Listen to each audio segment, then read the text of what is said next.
Hello guys, today I'm going to tell you about that ZORA token. Now before we start the video, let's share my legal disclaimer. This video is only for educational purpose. Do your own research for the investing. According to the white paper, ZORA is a decentralized social FI platform that transforms social media engagement into a tradable assets economy, enabling creators and users to monetize attention directly on chain.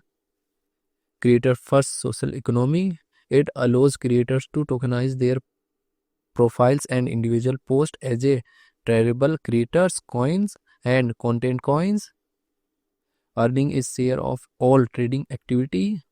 Multi-chain attention markets, built initially on Base, Zora expanded to Solana in February 2026 with attention markets, letting users speculate on and trade ties to virtual trends and cultural movements.